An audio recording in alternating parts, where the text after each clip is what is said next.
I did not find గమనించలేదే. ఇప్పుడు ఒక తీర్పు అది ఎవరికి లబ్ధి చేస్తుందని అనే ఒక ఆలోచన కాదు. ఇలా ఒక న్యాయమూర్తి ఇచ్చే తీర్పు ఏదైతుందో ఒకరికి లబ్ధి చేయాలనే ఒక ఆలోచనతో భావాలతోని ఎవరు తీర్పు ఇయ్యరు. ఏ న్యాయమూర్తి కానీ ఇవ్వబడే తీర్పు అనేది ఏదైతుందో ఇలా రాజ్యాంగ నిబంధనలకు అనుగుణంగా రాజ్యాంగ మౌలిక విధానాలకు అనుగుణంగా తీర్పు ఇవ్వడం. ఇట్స్ నాట్ దాంతో ఎవరు లబ్ధి పొందుతారు అనేది అంశం కాదు ఇక్కడ. అటువంటి వ్యక్తిత్వం గల నిబద్ధత గల అభ్యర్థి లభించడము ప్రతి భారత చట్టసభకు ఎంపికైనట్టు ఒక ప్రజాప్రతినిధి అదృష్టంగా భావించాలని చెప్పట్టున్నా. ఇలా భారత ఉపరాష్ట్రపతి ఎన్నికల్లో అందుకే రాజ్యాంగ నిబంధనల్లో విప్ అనేది లేదు. ఇప్పుడు ఎవరు ఏ రాజకీయ పార్టీ ప్రతిపాదించే అభ్యర్థి ఎవరికి ఓటు వేయాలని నిబంధన లేదు. Every voter parliament member is an independent.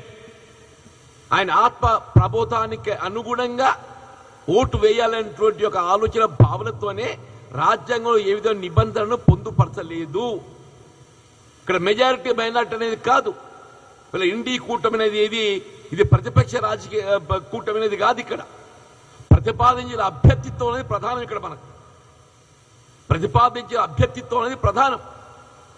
ఇక్కడ ఎన్డీ కూటమి ప్రతిపాదించే అభ్యర్థిత్వం అనేది రాజ్యాంగ విలువలకు నిబంధనలకు అద్దం పట్టేటువంటి ఒక అభ్యర్థిత్వం కాబట్టి అటువంటి అభ్యర్థిత్వాన్ని రాజకీయాలకు అతీతంగా అందరూ కూడా మద్దతు తెలపాల్సిన ఒక బాధ్యత వాళ్ళపై ఉంది. అందుకే ఆత్మసాక్షి ఆత్మ ప్రబోధానికి అనుగుణంగా ఓటు వేయాలని చెప్పి విజ్ఞప్తి చేస్తుంది.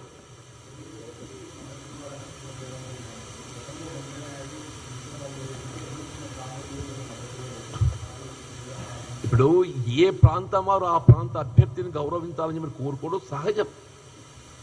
కానీ ఈ ఉపరాష్ట్రపతి ఎన్నికైన ఒక ప్రాంతానికి పరిమితమైన ఎన్నిక కాదు. ఇది ఏ ప్రాంతం వారు ఆ ప్రాంత అభ్యర్థిత్వాన్ని కోరుకోవటం బలపరచడం అనేది సహజం. ఒకప్పుడు ఏదైతుందో భారత ప్రధాని పివి నరసింహారావు గారు ఏదైతుందో అప్పుడు మరి కర్నూలుకి వెళ్ళి పోటీ చేస్తున్న సందర్భంగా అప్పటి టీడీపీ అధినేత ఎన్టీ రామారావు గారు పోటీ పెట్టలేదు.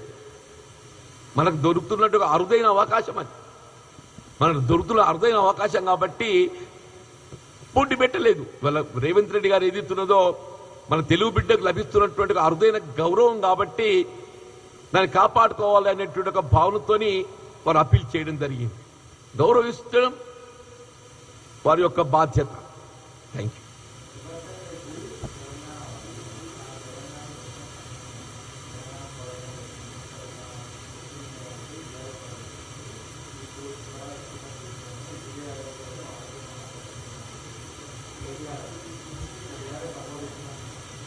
అంటే కేటీఆర్ గారు ఎప్పుడేం మాట్లాడుతారో ఆయనకే తెలియాలి. తెలంగాణ వాది తెలంగాణ రాష్ట్ర ఏర్పాటు ఉద్యమాన్ని ఏదైతుందో ఆయన బహిర్గతంగా మద్దతు తెలపడం జరిగింది. కేవలం ఆయన భావాలు వ్యక్తం చేయడం కాదు, ఉద్యమానికి మద్దతు తెలిపిండి. ఆయన ఉద్యమంలో భాగస్వామి అయిందని చెప్పి అంటున్నా. తెలంగాణ రాష్ట్రం ఏర్పాటు కాబడటంలో ఏదైతుందో ఆయనది ఒక విధంగా క్రియాశీల పాత్ర ఉందని చెప్పక తప్పదంటున్నాయి. ఇలా యూరియా అనేది ఏదైతుందో డెఫినెట్లీ ఇట్ ఈస్ రైతుకు అది వాళ్ళ అత్యవసరం కావాల్సినటువంటి ఒక అంశం. వీళ్ళ యూరియా కొరత ఏర్పడటానికి ఎవరు బాధ్యులే? బేసిక్గా కేటీఆర్ గారు అది ఆలోచించాలి. యూరియా కొరత ఏర్పడటానికి ఎవరు బాధ్యులు? Ramagundam fertiliser corporation of India limited fertiliser corporation of India limited Ramagundam 90% of allotment ఉంటుంది. దాదాపు 60,000 మెట్రిక్ టన్నుల సరఫరా కేవలం Ramagundam fertiliser corporation of India limited తోని సరఫరా చేయలేక కల్పించబడలేక అది బ్రేక్ డౌన్ కావడంతో మనకు కొరత ఏర్పడ్డది. నేనంటలేదు, ఇది స్వయంగా కేంద్ర మంత్రి కిషన్ రెడ్డి గారు పేర్కొన్నారు. Ramagundam fertiliser corporation of India limited break down కావడంతో తెలంగాణ రాష్ట్రానికి ఇదే సరఫరా కావాల్సినటువంటి ఒక యూరియా ఫర్టిలైజర్ దాదాపు 60,000 మెట్రిక్ టన్నుల కొరత ఏర్పడ్డదని చెప్పాను. ఇవాళ బీజేపీ ఎన్డీఏ కూటమి కిషన్ రెడ్డి గారు పేర్కొన్నారు. మరి ఎవరు బాధ్యుడయా? కొరదకి ఎవరు బాధ్యులు ఆలోచించండి దయచేసి. ఒక విధంగా ఇవాళ కేంద్రంలో అధికారంలో ఉన్నట్టుగా భారతీయ జనతా పార్టీ నైతికంగా బాధ్యత వహించాలి. ఎవరి బాధ్యత వారు సక్రమంగా నిర్వర్తించలేక దాన్ని కూడా రాజకీయంగా మలుచుకోవాలని ప్రయత్నం చేయడం ద్రోహకరం అని చెప్పండి. Thank you.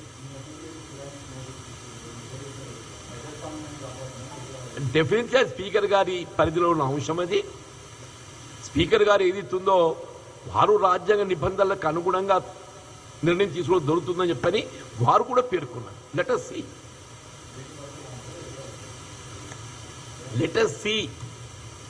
us see.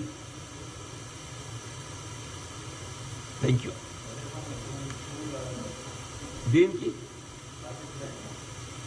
Definite ఇప్పుడు స్పీకర్ గారి పరిధిలో ఉన్నది. స్పీకర్ గారు ఈజ్ ఎట్ ఇట్. ఆయనకు ఉన్నట్టు ఒక బాధ్యత కర్తవ్య నిర్వహణ కొరకు ఏదైతుందో ఆయన విధుల నిర్వహణ భాగంగానే ఆయన చర్యలు చేపడుతున్నాడు. Let us see. డెఫినెట్లీ ఎవరైనా రాజ్యాంగ నిబంధనలను గౌరవించాలి. The Indian constitution is a supreme for anybody. Any institution covers under Indian constitution. అది కేంద్ర ప్రభుత్వమే కానీ రాష్ట్ర ప్రభుత్వమే కానీ ఇలా ప్రభుత్వాలకు